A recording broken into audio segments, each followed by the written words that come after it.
Hello and a very warm welcome to all of you. Now, this is the second part of our video Emerging Trends and Technologies in Digital Business. इसके पहले part में हम ECRM, ESCM ये discuss कर चुके हैं.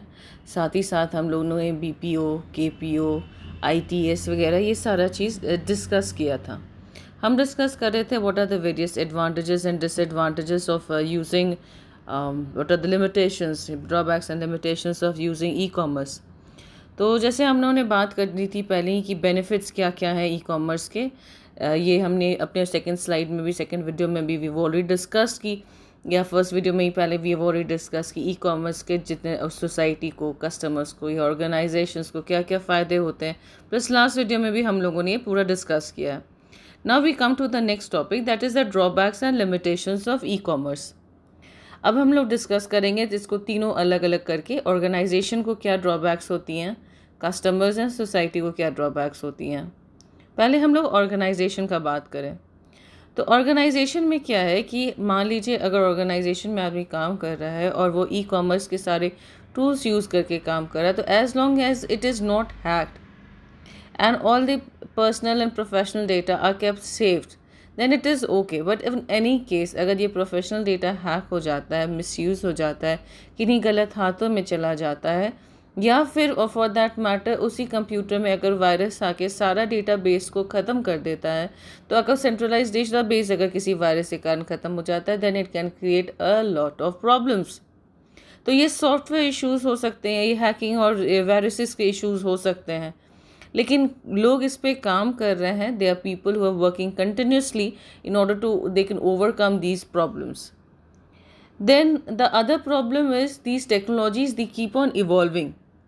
क्या होता है कि कोई भी जो किसी भी चीज़ को आप लेके देखें, टेक्नोलॉजी रिसर्च एंड डेवलपमेंट लगातार चलता रहता है. तो एक प्रेशर हो जाता है ऑर्गेनाइजेशन के ऊपर में कि जो भी अगर वो कंप्यूटराइज्ड पूरा अपना डेटाबेस चला रहे हैं, अपना सिस्टम पूरा कंप्यूटराइज चला रहे हैं, तो उसको आप अपडेट करते रहें. जैसे मान लीजिए विंडोज़ वगैरह ही आया, पहले उसका अर्लियर वर्जन था, फिर माइक्रोसॉफ्ट वगैरह का न्यू वर्जन आ गया, आपको कहीं से मेल आया और आपने पुराने विंडोज़ को इंस्टॉल करके रखा है, तो आपके साथ कंपैटिबल नहीं होता, आपको वो विंडोज़ वाला खुलता ही नहीं रहता है, इट डजंट ओपन. तो क्या होता है कि आपको ज़रूरी ये है कि जो भी आप काम कर रहे हैं, अगर आप टेक्नोलॉजी यूज़ कर रहे हैं, तो you have to be up to date with the recent most technology which is going on at that point of time, and continuously अपने आप को इवॉल्व करते रहना है. कंपनी कंटिन्यूसली अपने आप को चेंज के साथ अडाप्ट करते रहना है और बेहतर होते रहना है. देन ये भी है कि अगर ऑर्गेनाइजेशंस अगर you are using e commerce, तो उन पर एक कंटिन्यूस प्रेशर बना रहता है कि आप इवॉल्व करो, नए बिजनेस मॉडल्स लाओ. क्योंकि आप अगर इवॉल्व नहीं करेंगे, नए टेक्नोलॉजीज़ को नहीं अडेप्ट करेंगे, तो बाकी जो कॉम्पिटिटर्स होंगे, आपके जो सब्स्टिट्यूट्स होंगे ऑर्गेनाइजेशन के, वो आपके ऑर्गेनाइजेशन को ऐसे ही ख़त्म कर देंगे in sense that they will have an competitive as over you. So the important thing is you need to evolve. You need to have the recent most technologies ताकि हम बाकियों से information wise, business model wise बेहतर हैं. ये अभी क्या होता था पहले, जब आप अभी तो ये internet has made world a very small place. पहले क्या होता था कि आपकी जो कंपटीशन लोकली होती थी, उसके बाद नेशनली गया. अभी क्या हो गया, because of the international dominance, आपका कंपटीशन अब इंटरनेशनल चला गया है. तो आपको अपना this price was as it has been return and competition continuously, तो कभी कभी बहुत सारी लॉसेस हो जाती हैं. तो ये कंपटीशन में भी बियर अप करना है.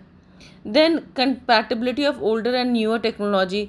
आई जस्ट नाउ सेड कि आपको मेल आया हुआ है या आपको कोई डॉक्यूमेंट आया हुआ है जो आपके जो पुराने आपने पुराना विंडोज़ का वर्जन अपलोड करके रखा हुआ है, और उन्होंने अपना रीसेंट मोस्ट जो माइक्रोसॉफ्ट वर्ड के वर्जन में आपको मेल भेजा है और आपका खुलता नहीं रहता है. या फिर मान लीजिए उन्होंने एडोब पे ही कुछ भेजा है या कोई और सॉफ्टवेयर यूज़ किया है उन्होंने जो अभी रीसेंट मोस्ट टेक्नोलॉजी का है, और क्योंकि आपका कंप्यूटर अभी रीसेंट मोस्ट टेक्नोलॉजी के साथ अडेप्टेड नहीं है, इसलिए आपका काम हो नहीं पा रहा है.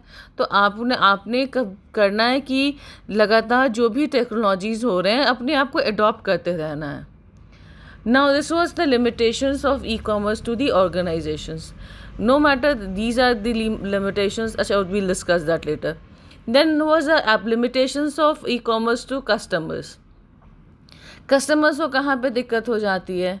पहले कि हर एक जन को डिजिटल इकोनॉमी में अभी पार्टिसिपेट करना है, ठीक है? तो आपको सबसे पहले तो इनिशियल इंटरनेट का नॉलेज होना चाहिए।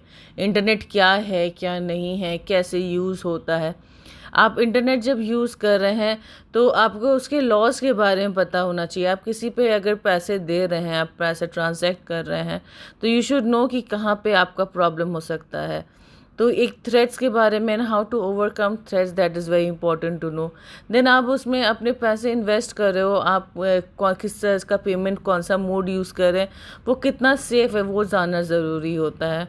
देन कस्टमर्स का भी अगर सीक्रेट पिन वगैरह है, या फिर आपके क्रेडिट कार्ड, डेबिट कार्ड के डिटेल्स हैं, या आपके पर्सनल इन्फॉर्मेशन के डिटेल्स हैं, and it is hacked by some unethical hacker, they might take out money, which has happened.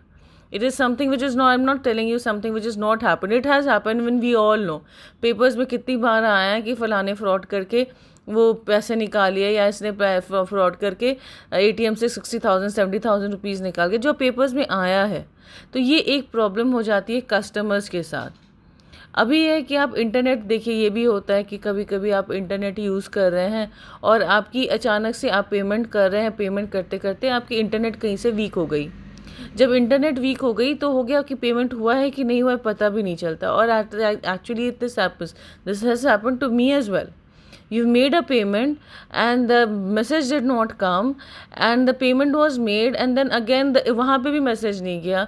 Next फिर दोबारा से बहुत बारिश वारिश हो रही थी, बारिश में कैसे थोड़ा सा इंटरनेट वीक हो जाता है, दोबारा से हमने पेमेंट कर दिया, वहाँ पे डबल पेमेंट हो गया। तो जब डबल पेमेंट हो गया, जब हमारे पास स्टेटमेंट आया, then I am checking that twice payment I made and I am calling, then आप देर like ma'am next time next के लिए कि आप यूज़ कर लें, वॉलेट में डाल देते हैं एंड ऑल दैट स्टफ। तो क्या होता है कि ये हमारे लिए प्रॉब्लम हो जाती है, एज कस्टमर्स हमारे लिए प्रॉब्लम हो जाती है। Then next problem that one has to face is कि जो इसके आपके obviously you have to buy the internet का जो भी है, आपको पैकेज बाई करना है या आपके कंप्यूटर बाई करना है, या जो भी आप काम कर रहे हैं, जिससे भी आप शॉपिंग कर रहे हैं एज कस्टमर्स, वो चीज़ आपको बाई करना है और आपको जो रेलिवेंट ऐप्स इंस्टॉल करने हैं।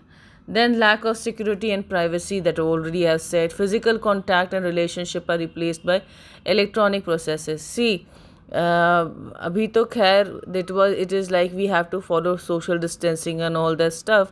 But the thing is कि we are social human beings. We've been studying right from the very beginning. हम लोग छोटे में ऐसे इसमें लिखते थे humans are social animals. हम लोग सोसाइटी के पार्ट है, we can't live without friends, family and others. So there is a different, आप अपने इसमें देखें।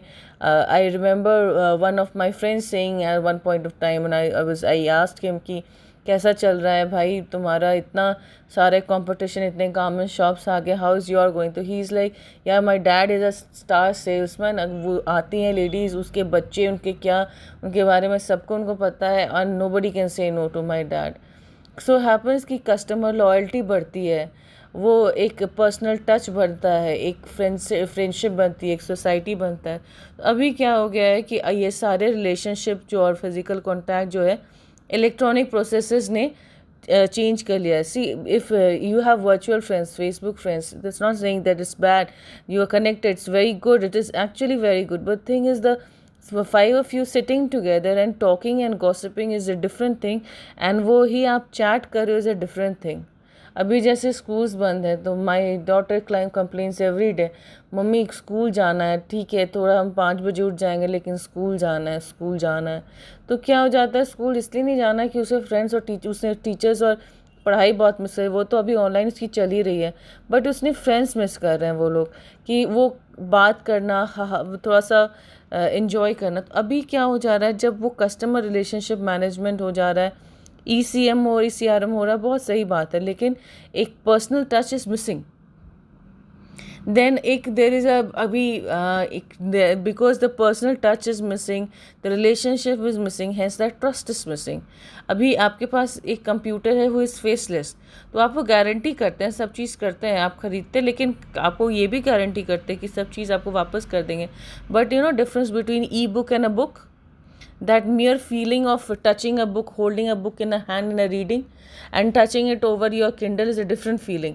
जितने भी अभी नए जनरेशन वाले लोग हैं वो लोग ई बुक सब पढ़ते हैं क्योंकि उन्हें शुरू से ही आदत है, लेकिन हम लोगों का है कि एक बुक हाथ में आ जाओ तो ज़्यादा बेहतर लगता है। It's a different kind of feeling when you read it. तो एक ये प्रॉब्लम हो गई कस्टमर्स के साथ। सोसाइटी में कैसे प्रॉब्लम हो रही है because of e commerce limitations basically, कि ह्यूमन इंटरेक्शन जो हमने बताया है अभी लूज़ हो गया है। तो वो जो सोशल एलिमेंट जिसे हमने कहा कि human beings are social animals and we want to stay together, तो लेकिन अभी एक स्क्रीन हो गया जिससे हम बातें करते हैं, तो ये एक ह्यूमन इंटरेक्शन में ब्रेक डाउन हो गया है। सोशल डिविजन हो गई है, एज इन की there are still a lot of people who are not very well aware of about internet, how to use internet, how to shop on internet, what are the better paid jobs, कैसा है, तो वो सब नहीं उन्हें पता है। तो ये हैव और हैव नॉट्स के बीच में एक बहुत वाइड डिफरेंस क्रिएट कर दे रहा है। देन आपकी सोसाइटी में और प्रॉब्लम्स हो रहे हैं कि जो reliance on telecommunications infrastructure power and IT skills जो डेवलप्ड कंट्रीज़ में है वो बहुत ज़्यादा है, लेकिन अंडर डेवलप कंट्रीज़ में या डेवलपिंग कंट्रीज़ में कंपैरेटिवली कम है। तो अगर टोटली ई कॉमर्स पे हम लोग डिपेंड हो जा रहे हैं तो फिर जो डेवलप कंट्रीज़ हैं they will be have a advantages position, right. Then कभी कभी वेस्टेज सोर्सेज की, जैसे जो टेक्नोलॉजी आप यूज़ कर रहे हैं, जो कंप्यूटर्स पुराने कीबोर्ड स्पीकर्स वगैरह, उसे आप कहाँ हटा रहे हैं। Then it facilitates just in time of manufacturing. क्या होता है कि इस वाले में जब आप ई कॉमर्स में क्या होता है कि आपने ऑर्डर प्लेस किया और ऑर्डर गया पर्टिकुलर कंपनी के पास, तब उन्होंने मैन्युफैक्चर करके तब उन्होंने आपके पास भेज दिया। लेकिन क्या अगर at the time of crisis, you know when suppose अभी का समय सोचिए, अभी ये टाइम, अभी we are facing a major crisis, lockdown 4.0 चल रहा है हमारा। तो जब लॉकडाउन चल रहा है और सारे कंपनीज आपके बंद हो गए, अब तो खैर कुछ कुछ खुल रहे हैं, बस सारे कंपनीज बंद हो गए हैं, सारे प्रोडक्शन यूनिट्स बंद हो गए हैं। तो अगर सिर्फ ई कॉमर्स में चलता रहता और सिर्फ अगर on the need on the time of the point of वो सेल आपका वो प्रोडक्शन होता तो फिर प्रॉब्लम होती। तो क्या होता है कि थोड़ा सा इन्वेंट्री बना के रखना, थोड़ा सा आपका प्रोडक्ट्स का स्टॉक रखना भी ज़रूरी होता है, जो कि नहीं होता है। These are the various limitations of e-commerce on society, customers and organizations. But by and far and large, as I said in my last to last video, I'm repeating it again. As a time of crisis अभी है हमारा, लेकिन हमने देखा कि ये e commerce और ई business के थ्रू ही हमारे सारे एसेंशियल कमोडिटीज़ हमारे डोर स्टेप पर डिलीवर हो जा रहे हैं, जो कि नॉर्मली प्रोसेस पॉसिबल नहीं था, निकलना पड़ता ही पड़ता। लेकिन internet has made it easier, internet has made us closer, connectivity उन्होंने बढ़ाई है। E commerce is good and though no matter and everything has its pros and cons, सबके एडवांटेजेस डिसएडवांटेजेस होते हैं, कुछ ना कुछ तो लिमिटेशंस होते हैं। एक पैरासीटामोल का टैबलेट होता है कि जो आपकी बुखार को ठीक करता है। इवन द पैरासीटामोल का tablet if you use for curing your fever which you have very high fever, still it affects your liver, but that does not mean paracetamol is bad. तो it is good, it is there to stay.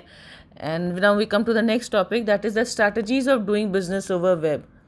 तो अब web में कैसे आप क्या क्या कर सकते हो। पहले वेब डिज़ाइन बनाना। देखिए क्या होता है, हर एक जो भी ऑर्गेनाइजेशन है सब अपना वेब का डिज़ाइनिंग करते हैं, सब अपना साइट का डिज़ाइनिंग कराते हैं। तो लोग जो काम करना चाहते हैं इंटरनेट पे वो अपने वेब डिज़ाइन में इन्वेस्ट कर सकते हैं। देन सर्च इंजन और ऑप्टिमाइजेशन एक होता है, एसईओ जिसे हम कहते हैं, सर्च इंजन ऑप्टिमाइजेशन। इसमें क्या होता है कि जब भी बिज़नेस जितना ऊपर जाता है उसमें ज़्यादा क्लिक होते हैं तो एडवर्टीज़मेंट में पैसे मिलते हैं। Then affiliate and associate programmes, तो ये होता है कि अगर आप people believe in your company and can share your information and then market can grow, in sense की जो मार्केटिंग एफर्ट से आपका बहुत इम्प्रूव हो जा रहा है, आप दूसरे साथ एफिलिएट कर जा रहे हैं। हायर अ कोच और कंसल्टेंट, कि आप किसी एक्सपर्ट या डिजिटल मार्केटिंग एक्सपर्ट को कंसल्ट कर रहे हैं और उन्हें उनसे बात कर रहे हैं कि हम अपने मार्केटिंग को कैसे और बढ़ाएं, कैसे अपने बिजनेस को और बढ़ाएं, क्योंकि you google, if you want to buy a book you want to google and you की सबसे अच्छा कौन सा शॉप है, what is the best online shop for buying books, तो आपका जो भी साइट, जो भी अमेजन वगैरह जो भी है, वो सबसे पहले ऑप्शंस में आता है। तो कैसे वो सबसे पहले ऑप्शन में आए? तो it is advertising, digital advertising चलती है via social media and all that stuff. तो कैसे कैसे होता है? तो they are digital marketing experts who do these jobs. Then use email marketing.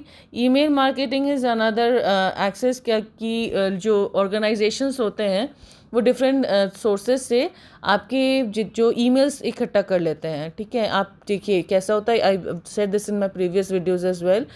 पहले क्या होता है, आप मान लीजिए किसी से आप कुछ गूगल कर रहे हो, कुछ इन्फॉर्मेशन ढूंढ रहे हैं, आपने कोई साइट खोला। जब आप वो साइट खोलते हैं तो वो आपसे पूछते हैं कि can I install my cookies, तो कुकीज़ इंस्टॉल कर देते हैं। उसके बाद जो जो आप काम कर रहे हैं वो उसको सेव देखते चले जाते हैं, स्टोर करते चले जाते हैं।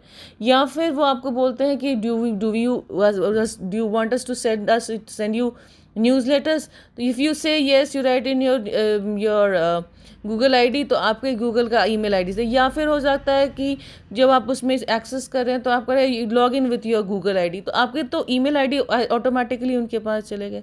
ये ईमेल आईडी का वो लोग डेटाबेस बना लेते हैं, और जब ये किसी और को सेल करते हैं, जो ऑर्गेनाइजेशन को सेल करते हैं डेटाबेस बना के, तो उनके पैसे उनको मिलते हैं।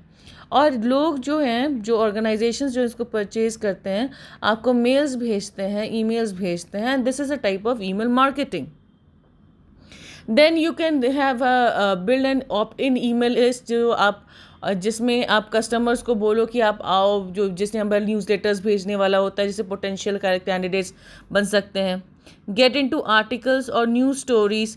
अगर आप मान लीजिए न्यूज़ स्टोरीज हो रहा है या आर्टिकल्स हो रहे हैं, जैसे हम ही अगर आपको बता रहे हैं, इफ़ दे आर मान लीजिए 100 people listening to this video, then 100 people will listen if I mention monster.com, then 100 people will be listening to monster.com।